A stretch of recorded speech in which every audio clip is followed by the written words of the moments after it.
Remettez l'église au milieu du village. Moi, j'attends ce moment avec impatience, monsieur Meurice. Eh bien, oui. Alors, vous le savez, j'ai une passion dans la vie, hein, c'est emmerder Manuel Valls. C'est vrai que c'est un truc que j'aime quand même bien faire.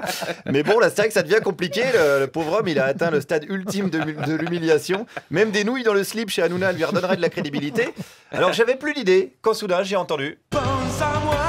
Mais oui, mais évidemment, mais comment n'y ai-je pas pensé plus tôt à toi, Francis, puisqu'on a la même passion dans la vie. Francis se présente donc aux législatives contre Manuel Valls à Évry. Il est plus exactement suppléant de Jacques Bory du mouvement citoyen 100%.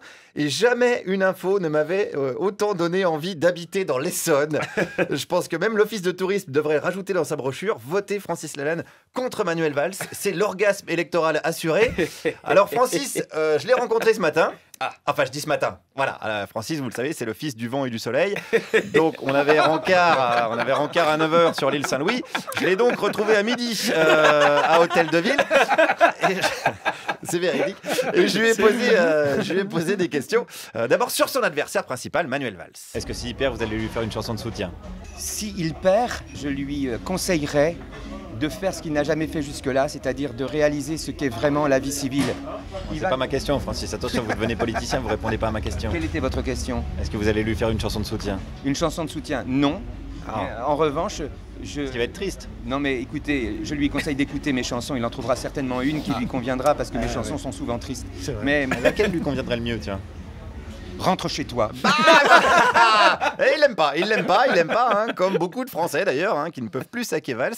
C'est même à se demander si se présenter contre lui, c'est pas une solution de facilité. Dans un sondage, il est quand même donné perdant contre Francis Holm et un pied de table. Hein. Il en est là à Manuel Valls. Mais bon, plutôt que de faire du Manu bashing, soyons constructifs et écoutons le discours de Francis. J'ai toujours dit qu'on est fort de ses faiblesses. Dans la majorité, on a... Ça, attention, parce qu'on dirait du Macron. Je ne sais pas, je connais pas assez le discours de notre... nouveau jeune monarque. Il dit des phrases comme ça. Il dit des phrases comme ça. Alors peut-être qu'il a beaucoup écouté Francis Lalanne, j'ai un petit peu d'ancienneté par rapport à lui. Ah, ça c'est une théorie qui se défend par contre. Les discours de Macron seraient pompés sur les chansons de Francis Lalanne. C'est vrai qu'Anathème, Galimatia, il y a une proximité sémantique, mais c'est la seule, hein, je vous le dis, parce qu'il n'est pas en marche du tout, Francis Lalanne. De toute façon, avec des cuissardes, c'est pas pratique. Alors je veux pas faire de Macron bashing non plus, mais je veux pas faire du Francis loving. Alors j'ai posé les questions qui fâchent. Est-ce que Francis ne va pas être grisé par le pouvoir une fois qu'il sera dans les ors de la République? Combien de fois on a vu des hommes modifiés par le pouvoir? C'est ça, c'est pour ça que ça m'inquiète. Écoutez, pourquoi échapperais-je à la règle? Oui, alors. En tout cas, je ne le souhaite pas. Je défends un paradigme où on est au service et pas un paradigme où on se sert des autres. Voilà. Ah, mais après, une fois que vous aurez la voiture de fonction et tous les avantages... personnellement, je n'aurai pas de voiture de fonction. Ah, mais il disait ça avant les autres.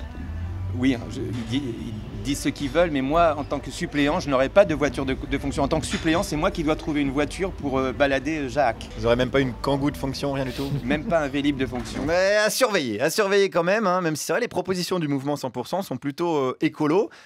Du type vraiment écolo, attention, hein, pas les écolos qui militent pour l'amour libre et qui finissent toujours par se faire baiser par le PS tous les 5 ans, les vrais écolos, mais restons vigilants, le pouvoir isole, on le sait, il y a un risque d'être déconnecté du réel. D'ailleurs, en parlant de ça, Francis, le prix d'un pain au chocolat.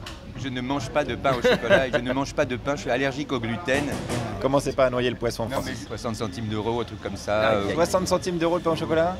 J'en sais rien, franchement. Vous êtes complètement déconnecté du réel, Francis. Non, je ne suis pas déconnecté du réel, je suis déconnecté du pain au chocolat. Ah, il est prêt pour les questions de Bourdin. Tant mieux, parce que je vais vous dire, il a le mérite d'y aller. Hein. Moi, je vais vous dire, peut-être qu'avec Francis à l'Assemblée, les questions au gouvernement dureront 8 heures. Peut-être qu'elles finiront par un feu de camp au milieu de l'hémicycle en chantant l'article 206 du Code civil. Ok, peut-être. Mais je sais pas si c'est plus ridicule que tous ceux qui actuellement cumulent les mandats électoraux, quand c'est pas les mandats de dépôt ou les mandats cash, ou ceux qui courent à la soupe même pas bio d'Édouard Philippe, hein, hashtag Nicolas Hulot, hashtag j'ai mis mes rêves dans mon cul pour rouler avec un gyrophare et des motards. En termes de ridicule, il me semble qu'ils n'ont pas de leçon à donner, ceux-là. D'ailleurs, laissons le mot de la fin à Francis. Considérer d'emblée que parce que j'étais chanteur, ma candidature était grotesque. Ben moi, je pense pas que ce soit ma candidature qui soit grotesque, mais c'est ce genre d'argument qui me semble grotesque. Complètement d'accord avec Francis. Hein. S'il y avait plus de gens comme lui, je vais vous dire à l'Assemblée, peut-être que ce serait quoi? Ce serait la maison du bonheur. Merci Guillaume Meurice. Et on va suivre évidemment Ah oui, on va suivre ça de Francis près. Lalanne. On va Ah oui. même regarder ses propositions, etc. Parce qu'il y a des propositions écologiques. Donc il se présente sous quelle étiquette? Alors, c'est le mouvement 100%, ça s'appelle. Ils ont un site internet. Exactement. Vous pouvez aller, Mouvement écolo. Mouvement écolo, citoyen écolo. Ils se présentent Voilà. comme ça. Oui. Et je rappelle que face à Balladur, il y avait Bernard Ménez, il fut un temps. Donc, Comme quoi, bah ouais, mais non, tout mais est donc possible. voilà, Lalanne, c'est pourquoi pas, Mais bien évidemment. sûr.